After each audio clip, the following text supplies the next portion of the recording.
Hi, Denise Gwen, reading aloud for you from my novel, The Greasy Spoon, Chapter 19. The farmer pushes the barrel deep into Nick's back. "Go on inside," he growls. "Okay. Really, what are my options?" Nick and Ed walk inside and blink to adjust their eyes to this sudden dimness. Nick takes his measure of the room, a kind of makeshift office. A rusty metal desk stands in the center, heaped full of papers and invoices and receipts.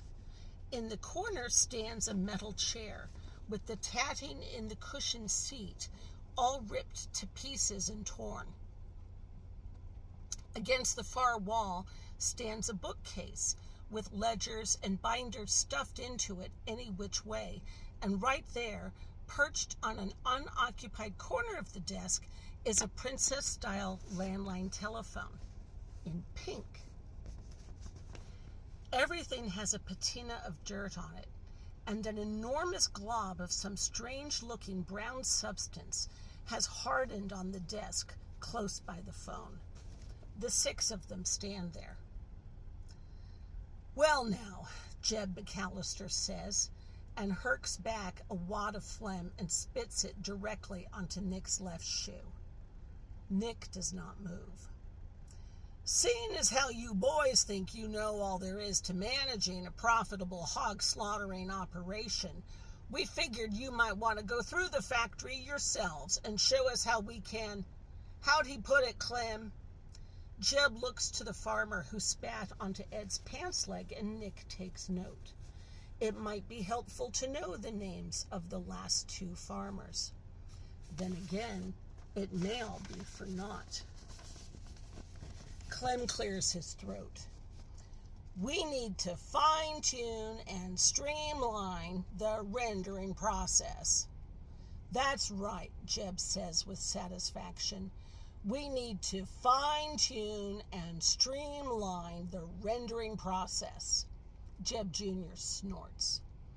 "Well," Jeb says, "we're going to let you fellas show us how we can improve our bottom line and streamline the rendering process." "If it's all the same to you," Nick says pleasantly, "I'd rather not." Junior chuckles. "Hey there, buddy," Jeb says to the 4th farmer, whose shotgun is lodged into the center of Nick's back. "Tell these here fellers what we have in mind." "What we're going to do," Buddy says, "is we're going to leave you boys alone a second to talk it over. And then we're going to give you 2 choices."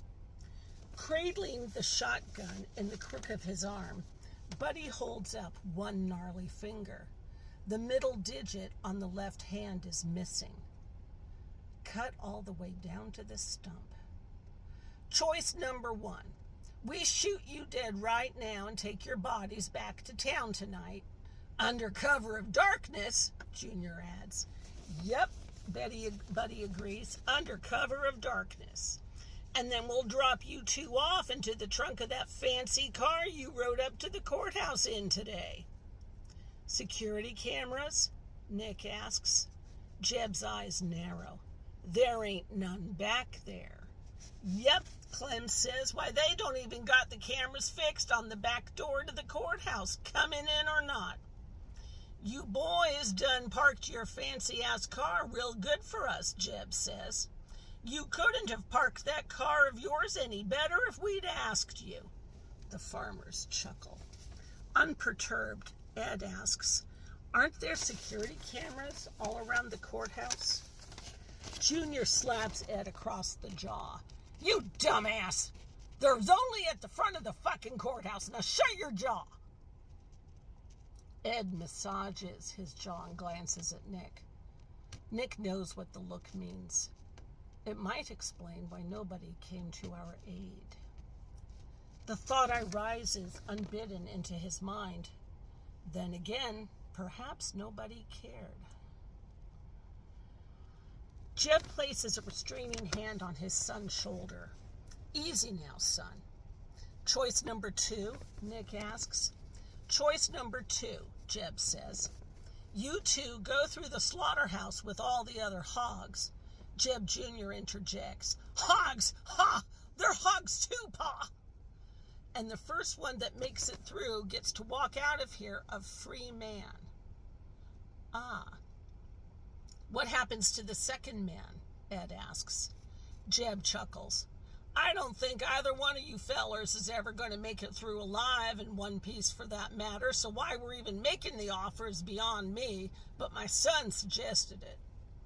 Yeah, Junior adds, 'cause the point of a slaughterhouse is to kill the hog, or the asshole lawyer. Silence. Nick clears his throat. I'd like to propose choice number 3. Buddy pokes him in the back with the shotgun. There ain't no choice number 3.